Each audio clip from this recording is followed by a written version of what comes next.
sou Rafael Cunha, especialista em marketing pessoal empresarial, focado no LinkedIn, e hoje estou entrevistando o Múcio Zacarias, que é economista-chefe da Valori, e eu começo perguntando para você, Múcio, quem é o Múcio Zacarias? Conta pra gente. Tudo jóia, Rafael. Bom, eu sou mais conhecido como professor Zac, no meio acadêmico, né? Fundação Getúlio Vargas e IBM. Tenho mais de 20 anos de experiência em consultoria, administrando e conduzindo consultorias dentro de empresas de médio e grande porte. E essa bagagem de 20 anos como economista-chefe inclusive da Valori, eu tento passar um pouquinho isso daí, dessa experiência, para as empresas que são de menor porte também. Então, eu tenho no leque aí, nessas condições de vida de tantos anos, né, ouvindo muitos empresários, aliás, muitos confidentes, né, e trabalhando muito nesse aspecto de conceitos, nesse aspecto de melhorar a amplitude de conhecimento e principalmente das ferramentas mais modernas de mercado. E na sua visão, Múcio, como estão as empresas nesse cenário pós-pandemia? O mundo mudou, né? O que você imaginava de empresas antes da pandemia, você percebe que hoje elas estão muito mais fragilizadas. São empresas boas que passaram por momentos difíceis e estão passando por momentos difíceis, principalmente no ambiente econômico, né? Onde você tem uma inflação muito alta, principalmente matéria-prima, e por outro lado também taxa de juros subindo, esse ano aqui já rompendo a barreira dos 2 dígitos, um universo muito diferente das empresas que estavam lá antes da pandemia. O mundo mudou, as condições mudaram, os clientes estão mudando e também a mentalidade muda, né? Os conceitos estão muito mais aguçados a partir de hoje. E as empresas que não se atentarem a esse detalhe vão ficar para trás. O grande ponto para ser analisado, principalmente no mercado pós-pandemia, é de que não houve só uma mudança externa, houve uma mudança interna. E os empresários precisam ficar cientes desses momentos. Nesses momentos, você tem que procurar uma questão muito mais conceitual, de ferramentas que talvez deixe um pouquinho lá o feeling de lado e passe a focar nas condições mais profissionais de mercado. Sensacional. E pensando um pouco no que eu vi muitas vezes você comentando comigo nesses quase 3 anos que a gente se conhece, você sempre fala muito de gestão estratégica. Olhando por essa ótica, qual é, na sua visão, a melhor estratégia para as empresas vencerem esse momento de crise e conseguirem aproveitar esse momento de retomada pós-pandemia? É muito importante essa pergunta. Como eu comentei, o mundo ele passa por transformações. O que nós vivemos em 2 anos foi a maior crise humanitária da história e principalmente afetando não só a questão, lógico, né, de saúde pública, mas as empresas em si. As empresas passaram por um choque. E a partir desse momento, você entende como posição estratégica e é aquele que não consegue planejar vai ficar para trás. Mas planejar o quê? Você é obrigado a entender de algumas coisas básicas, né? Que nós vamos poder imaginar que desde uma formação de preço até ferramentas mais específicas como o S&OP ou um orçamento base zero. Parece uma sopa de letrinhas, mas é uma questão muito pessoal. Pessoal por quê? Porque essas ferramentas são aplicáveis a grandes companhias. E se as grandes companhias aplicam essas ferramentas, podem ser aplicadas também na pequena empresa? Devem ser aplicadas. São questões bastante peculiares que vão dar uma bagagem, um conceito muito grande para quem quer planejar. O planejamento de desvendar o futuro sempre é uma aventura. É muito subjetivo. Se a gente vai falar de futuro hoje, a gente vai falar de subjetividade. Mas subjetividade era no meio da crise, nós estamos saindo dessa crise. Então a gente consegue fazer uma operação de imaginar um futuro. E aquele que não consegue ter essa imagem conceitual de pelo menos ter o planejamento, vai ter problema. Então a questão estratégica, ela está muito mais voltada na questão conceitual de entendimento e instrução do empresário, deixando um pouquinho aquelas ferramentas antigas e partindo para posições mais modernas. A administração moderna está aí, são indicadores importantes, você tem o EBITDA, você tem a margem de contribuição, você sabe que o faturamento precisa se elevar, cuidado, nem sempre o faturamento lá em cima é a saúde financeira. Então, tudo isso está pautado numa posição que a gente chama de gestão estratégica. Analisar o valor do estoque, analisar, por exemplo, a quantidade de matéria-prima nesse estoque, imaginar que vai ter uma falta de produto ali na frente ou de composto para que você faça o seu produto ou preste o seu serviço. Está planejado? Você consegue vislumbrar, de repente, um cenário mais otimista, mas e se o cenário pessimista acontecer? Qual é a saída? Então a gente fala isso e imagina isso como um cenário posicionado numa gestão estratégica. Sensacional, Múcio. E uma das perguntas que devem atormentar muitos empresários é aquela de: será que o meu negócio é viável? Ainda mais nesse momento pós-pandemia, que a gente teve mudanças tanto do mercado como um todo, como também as empresas tiveram que passar por muitas mudanças. O que você diria para esses empresários que têm essa dúvida? O negócio continua viável? Quando a gente fala de viabilidade, muitos se confundem. Imagino que viabilidade é geração de dinheiro no caixa. Então, vamos entender uma coisa. Viabilidade não é só isso. Quando falo, olha, a empresa é inviável, qual é o conceito que eu estou aplicando? Bom, eu estou fazendo uma análise, principalmente de aceitação de produto, é o lado operacional dela. Às vezes a empresa, ela precisa gerar e vender tantos produtos que ela não consegue produzir e naquele momento ela passa a ser inviável. Mas se você focar só o caixa e falar, olha, minha empresa é inviável porque ela não gera dinheiro, aí é um grande problema. O lado operacional da empresa está apartado da questão de caixa, nesse primeiro momento. Então, eu vou imaginar o quê? Eu vou imaginar uma empresa do lado operacional.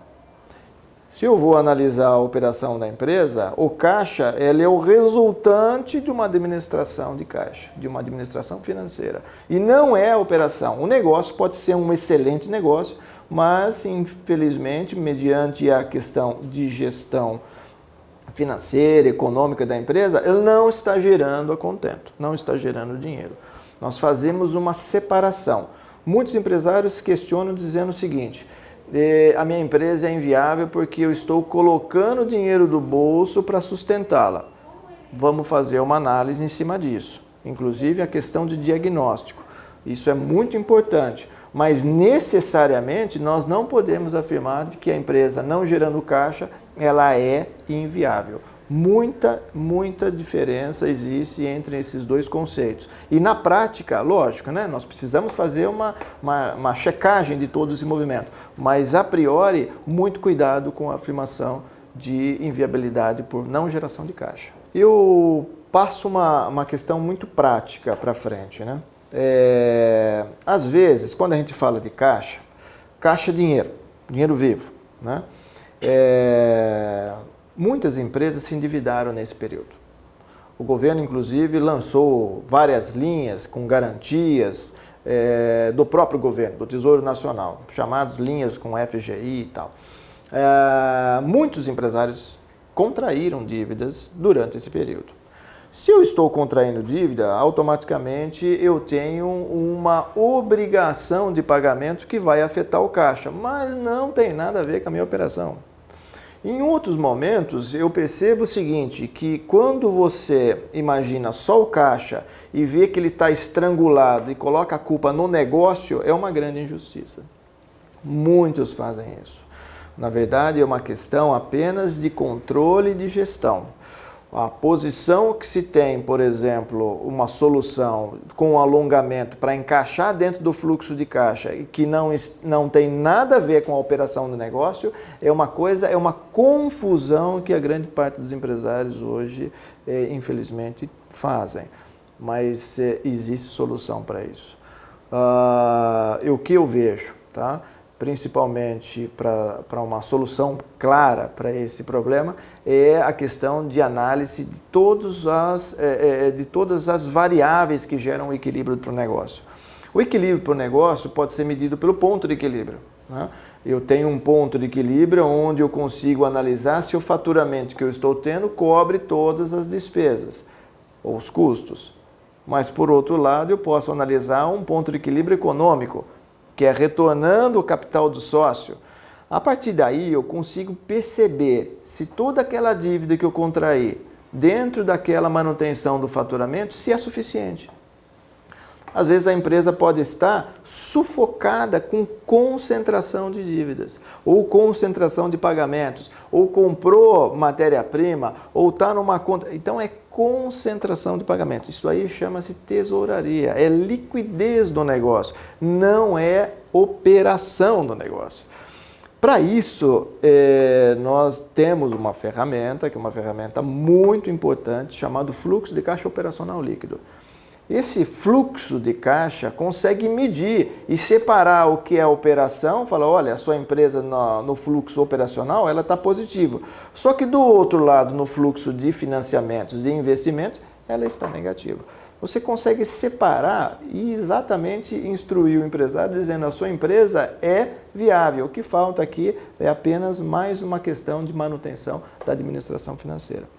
Muita diferença existe entre esses dois termos, né? Vamos dizer assim. E o empresário entendendo isso, ele ganha potencial para poder enxergar o futuro, inclusive de corrigir essa questão de fluxo de caixa, sabendo que o negócio é viável.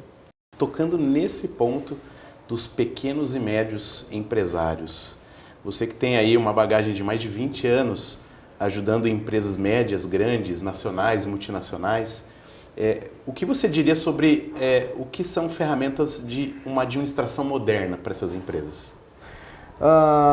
Hoje o leque aumentou, né? Antigamente você tinha um guia que eram aqueles indicadores contábeis, né? Eram indicadores que posicionavam através de liquidez, endividamento. O mundo ficou muito mais rápido. Os indicadores cresceram em amplitude. E a hora que a gente fala de indicador, você pode, por exemplo, não saber exatamente o que é um EBITDA, que é uma linguagem mais financeira, mais econômica. De repente você não sabe o que é um resultado econômico, o que é um grau de eficiência, ciclo operacional, são ferramentas clássicas. Então, o que eu imagino? Começa pelo básico, como formar preço. E depois você vai entrando em ferramentas como o orçamento base zero, como o S&OP, né, que é uma análise de planejamento de vendas. São de empresas de grande porte? São de empresas de grande porte, mas com conceitos que são aplicáveis a empresas de pequeno porte. E tendo essa noção, tendo essa lógica para efeito de acompanhamento da saúde financeira do seu negócio, você ganha em amplitude, você abre o seu horizonte e automaticamente consegue atingir e galgar posições muito maiores. Você não necessariamente sendo pequeno ou médio, nunca vai crescer ao ponto de ser uma mega empresa. Mas se você tiver um conceito, de repente você nem precisaria crescer com uma média ou com uma grande empresa, mas ter uma posição de rentabilidade muito boa. É o mais pelo menos. Você vai ganhar muito em experiência e com um mínimo de conhecimento para que você tenha essa bagagem toda. Então é isso que a gente propõe. Inclusive, já adiantando, pensando nisso, né, pensando naqueles pequenos e médios empresários, nós estamos criando uma plataforma digital para treinamentos. E nesses treinamentos, é justamente isso que eu estou comentando. São treinamentos baseados na experiência de 20 anos e posicionados de forma bastante assertiva. Você não vai ter um curso de 30 horas, você vai ter um curso de 1 hora. O empresário não tem tempo para ficar despendendo para cursos de 1, 2, 3, 4 dias. Então, eu estou tentando focar muito mais naquela posição da onde são as dores mesmo, né? Aquele negócio de que o dia a dia, ou é um fluxo de caixa mais pontual, ou é uma condição de formação de preço, ou ferramentas mais evoluídas, e aí é importante a gente frisar. tendo esse conhecimento, você salta à frente. Você consegue analisar estrategicamente a posição do seu concorrente. E a partir daí você ganha em amplitude para crescer. Sensacional, Múcio. E diga pra gente o que é a transferência de tecnologia que você tanto fala. A transferência de tecnologia é uma coisa assim, bastante peculiar. Em consultoria, às vezes você vai analisar uma empresa e você tem um tempo para fazer uma análise. O nosso tempo é muito curto. Nós não queremos que a pessoa contrate uma consultoria para ficar ad eterno, mas até ela ter a posição de se desvincular da consultoria. Então, a transferência de tecnologia é o seguinte: nós vamos treinar exaustivamente quem decide. E se a gente treinar, significa dizer que toda a tecnologia que nós temos, nós vamos entregar de mão beijada para esses empresários. Eu não quero, e não é nenhum, assim, eu falo de uma forma bastante clara para todos os nossos clientes. Eu não quero ficar com você para o resto da minha vida. Eu quero que você tenha a condição de tocar um negócio absolutamente sozinho, sem necessidade de consultoria. E para isso eu transfiro tudo. E num tempo muito curto, dentro da agenda de cada um dos nossos clientes, mas dentro de um tempo muito curto, essas pessoas vão ficar hábeis para poderem executar essas tarefas, inclusive analisar estrategicamente. Ou seja, você está dizendo que esse conhecimento, além de você transferir o conhecimento, você também vai transferir as ferramentas, a tecnologia para que o próprio empresário, a própria empresa consiga seguir com as próprias pernas, mas com um novo conceito de gestão econômico-financeira, é isso? Muda a cabeça. Assim, eu não consigo, num bate-papo como esse, fazer as pessoas entenderem o que eu estou imaginando. Mas eu posso falar de uma forma bastante clara. Muda a empresa. Absolutamente muda. Ela começa a entender de que reuniões de 8 horas, 10 horas ou 2 horas de reunião é um desperdício de tempo. Ela começa a entender de que 300 indicadores podem ser substituídos por apenas um. E aí, relatórios de 30 páginas podem estar justamente no WhatsApp com uma figura. Então, isso é importante. Ninguém tem tempo para perder. E essa questão de não ter tempo para perder, tempo obviamente é dinheiro, eu também não quero perder meu tempo, então o que eu faço? Eu deixo muito assertivo, eu deixo o empresário munido com posições que são posições extremamente claras e rápidas, para que se tome a decisão naquele momento. Eu me recordo de um dos empresários que queria comprar uma frota de caminhões. E numa dessa, nós fomos consultados após a compra desses caminhões. E chegamos depois para fazer essa análise, e nessa análise chegamos ao entendimento de que o retorno do capital se daria após 7 anos. Pois bem, poderia ter sido feito um cálculo anterior, né, para que o empresário soubesse de que o retorno do capital frente àquela frota que ele comprou, só retornaria o capital depois de um longo tempo. Então, são detalhezinhos que acontecem que é importante você ter, de repente, uma análise de assessoria. Pontual, projetos, análises específicas, mas é importante que você tenha esse apoio.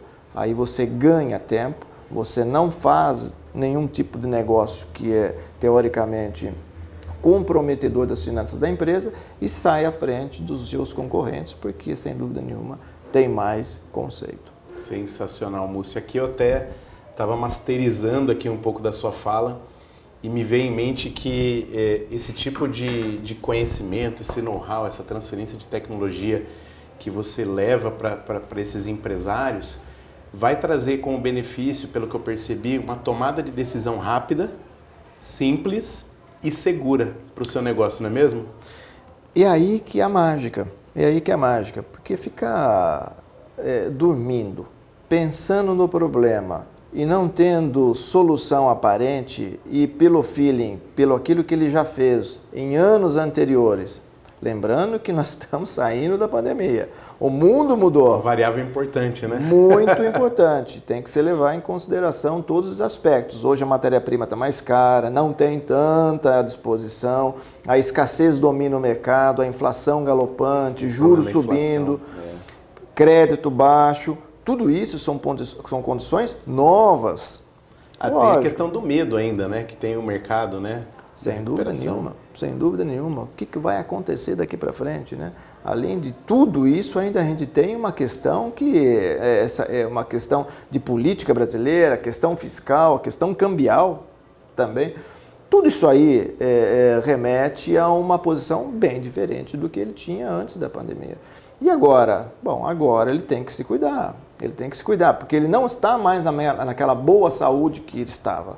Então, qualquer tipo de passo em falso nesse momento pode causar um prejuízo muito grande. Por isso é importante você ter essas ferramentas. Sensacional, Múcio. E me diz aí para todos, por que um diagnóstico econômico-financeiro é tão importante para o negócio? O diagnóstico ele parte do seguinte princípio. Vou bater uma foto da sua empresa. Eu vou registrar o momento dela. Eu vou entender o que aconteceu no passado, mas eu vou registrar o momento. Esse diagnóstico é uma questão que é muito rápido. 30 dias aí o diagnóstico já está pronto. É analisado todas as posições da empresa. Receita, rentabilidade, endividamento, se tem muita concentração de dívida no curto espaço de tempo, tem necessidade de você fazer um alongamento, é normal isso. Tá? O custo da matéria-prima dos principais produtos, como é que está? Às vezes você tem um produto extremamente rentável, mas que não tem mais a matéria-prima dele no mercado. Então você tem que fazer uma análise nesse sentido. Consigo substituir ou não? Consigo fazer um planejamento de vendas? Eu consigo também imaginar o que seria a empresa com uma redução de custo, melhora os departamentos, melhora a questão de produção. Tudo isso é discutido no diagnóstico. É um material extremamente rico e com posições de cenários. Nesse material que é o diagnóstico, nós vamos fazer pelo menos 3 cenários. Um cenário que é mais conservador, um cenário mais moderado e aquele que de repente é pessimista. Olha, se tudo der errado, o que a empresa vai fazer? Poxa, se eu consigo testar essa variável, eu saio à frente. Eu consigo entender o seguinte, se tudo der certo, graças a Deus. Mas deu tudo errado, qual é a saída? Está lá no diagnóstico. Então, nesse diagnóstico, você pondera pelo menos 20 ações necessárias para que você mude a história da empresa. Olha, é difícil a gente falar, mas pode ser que a empresa seja tão sadia que não precise de muita coisa. Mas é muito difícil não ter alguma coisa para fazer, e principalmente na questão específica de rentabilidade de futuro. Quer um outro exemplo? Algumas empresas imaginam que faturamento é saúde. Eu entendo o seguinte, faturamento é bom? É óbvio que é bom. É muito bom. Digamos que é necessário. Necessário. Mas, por outro lado, se eu aumento, tem muitos empresários que são vendedores natos, né? Eles falam o seguinte, se eu aumentar 15%, resolve o meu problema. Só que você esquece, o empresário esquece de que ele vai aumentar o risco dele, pode aumentar o risco com inadimplentes. E hoje, inadimplente é um risco considerável. Ele pode aumentar o custo dessa operação, não tenho capital, tive que aumentar o meu nível de compra, não tenho dinheiro para fazer todas as compras, vou entrar em banco, aumento o meu custo. E por outro lado, a partir do momento que eu tenho uma elevação abrupta do meu faturamento, eu posso ter de repente uma escassez de matéria-prima. E nesse momento é muito importante você fazer essa análise. Tendo tudo isso daí na mão, você consegue definir se é importante você aumentar o faturamento. Se eu aumentar o faturamento, vou ficar pendurado com um custo financeiro maior do que eu tenho, então qual é a minha vantagem? Vou aumentar a minha inadimplência? Qual é a minha vantagem? Eu vou poder não aumentar o meu faturamento, mas melhorar a minha rentabilidade. É uma saída. É uma saída. Então essas condições são condições pontuais que aparecem justamente no diagnóstico. Sensacional, Múcio. E a minha próxima pergunta tem a ver inclusive com uma vez que você me comentou de uma tomada de decisão que você aconselhou a empresa numa compra de matéria-prima que isso foi um diferencial competitivo para essa empresa no mercado, que é justamente esse aconselhamento diretivo. Se puder explicar o que é esse aconselhamento diretivo que você faz para as empresas hoje? Essa história é bem interessante. Uma empresa que o fornecedor principal sueco, ele não aguentou a pandemia e veio a ter problemas financeiros a ponto de parar a produção. E nesse primeiro momento, o que a gente analisou? Falou, olha, vai diminuir a oferta do produto no mercado e automaticamente os preços vão subir bastante. Você tem duas ferramentas que são importantes isso daí. O Just in Case, todo mundo, talvez poucos conheçam, e o Just in Time. O Just in Time é aquele negócio, o meu estoque está no fornecedor. Eu vou fazer o pedido e ele rapidinho me entrega, eu não preciso ficar empatando o meu estoque com dinheiro, sendo de que está com o meu fornecedor. Monto lá um contrato. Diminuindo o CAPEX da empresa, exatamente. Né? Okay. Por outro lado, você tem o Just in Case. Esse Just in Case é o contrário. Ele falou, olha, vai faltar matéria-prima. E no mundo a gente percebe o seguinte, qual é a sinalização? De preço. Teve um problema com o fornecedor que anunciou que ele vai fazer a parada. Bom, se ele vai fazer a parada, vai diminuir a oferta de produto no mercado e o preço vai subir.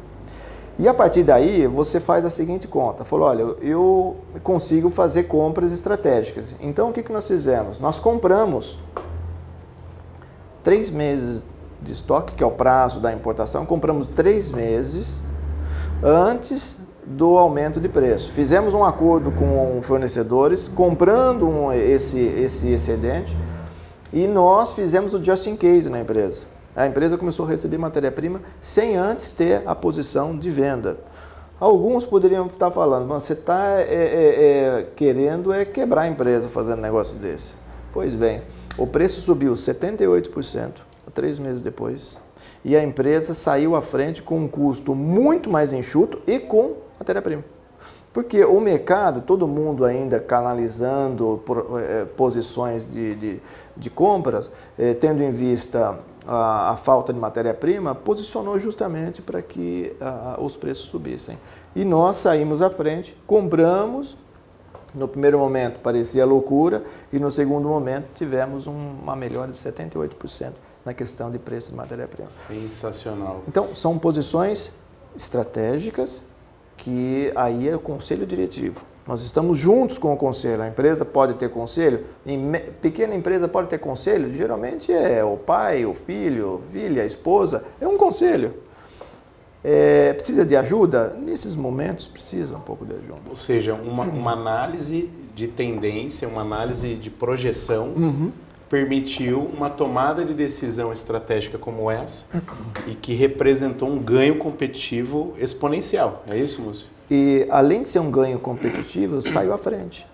As empresas começaram a ter, os concorrentes, a ter problema com matéria-prima e principalmente com margens, com preço muito elevado. Enquanto isso, essa empresa tinha matéria-prima e pôde, inclusive, fazer todo o ajuste de preço, mas com o custo lá atrás. Ou seja, uma margem maior de lucratividade. Muito maior. Saiu à frente. São nesses momentos que a gente imagina o quão prático é um consultor dentro de uma empresa.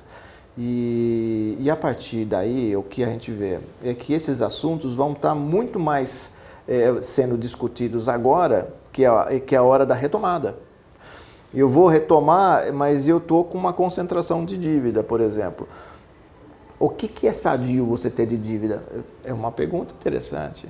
Quanto que eu posso ter de endividamento? É uma pergunta, sim, que não quer calar. O meu preço, ele está alto ou está baixo? Depende. Depende do tamanho da sua estrutura.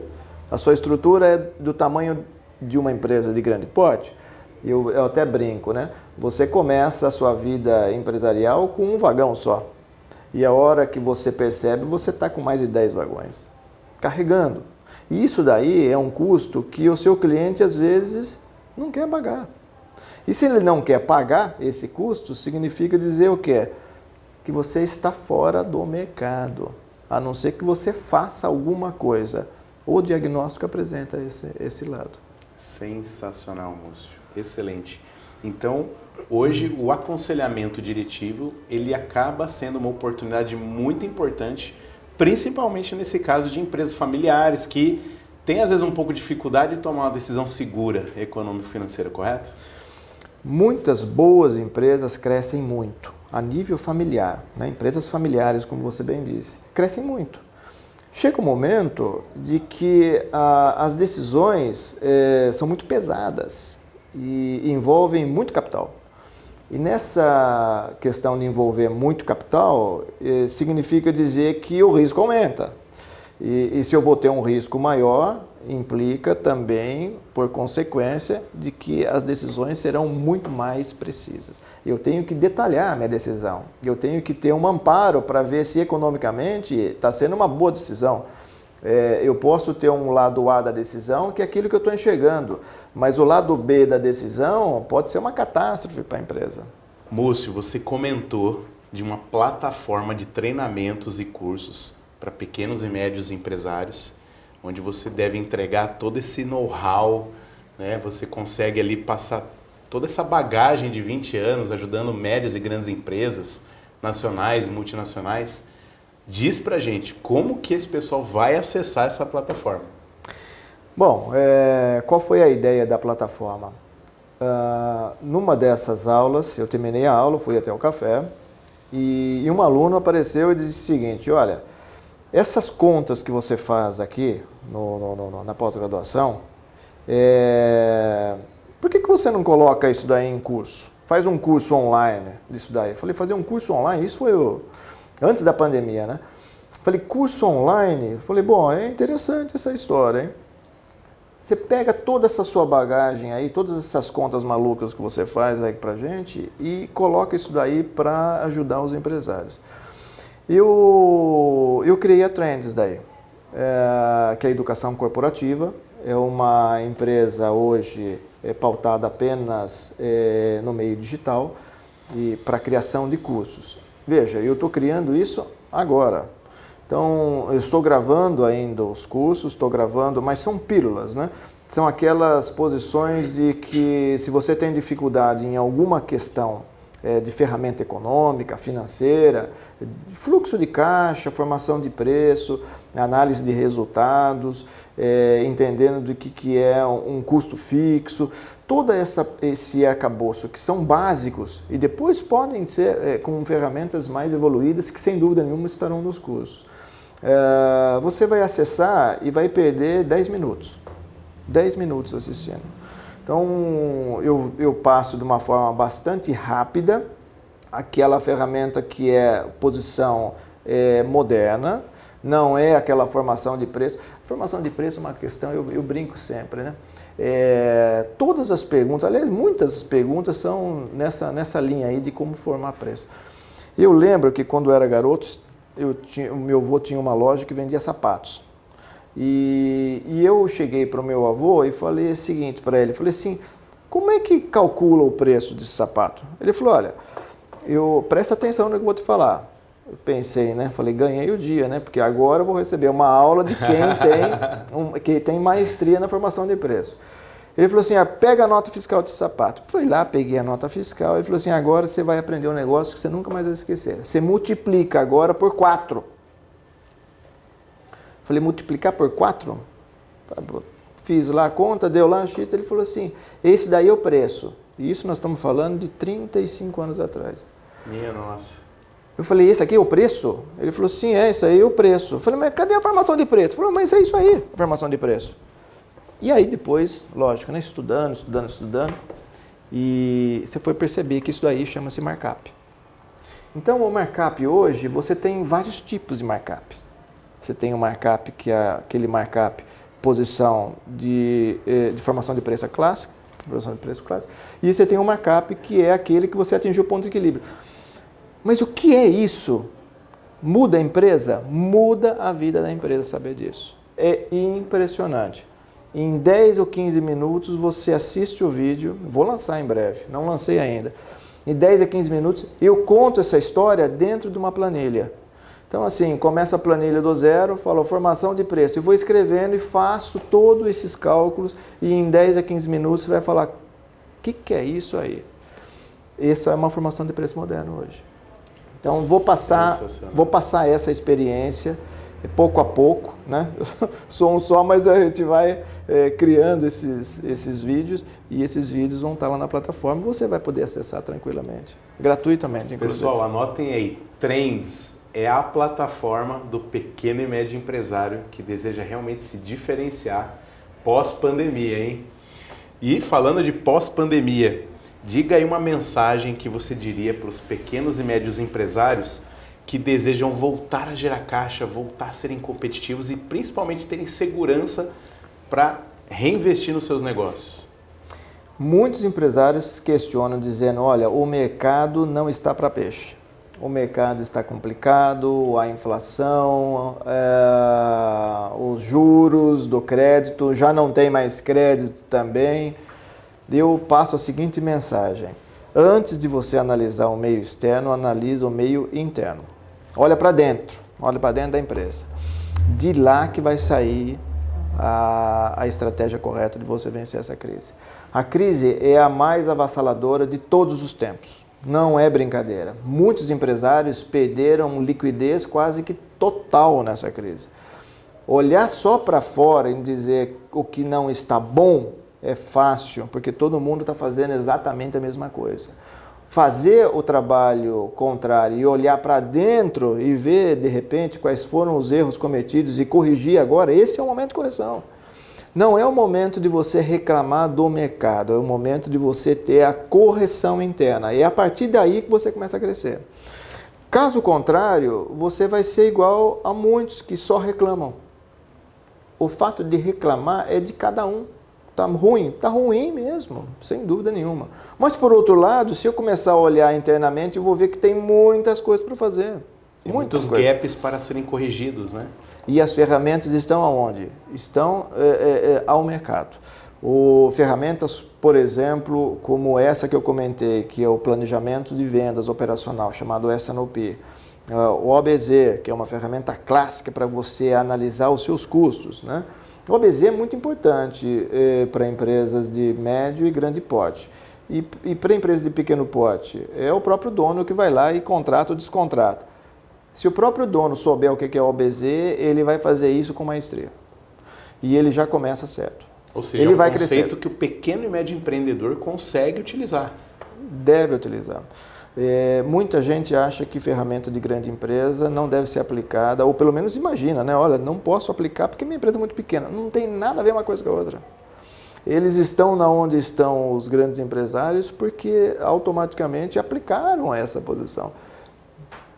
Não é tarde. Não é tarde. Muito pelo contrário, é agora. É agora que tem que ser feito.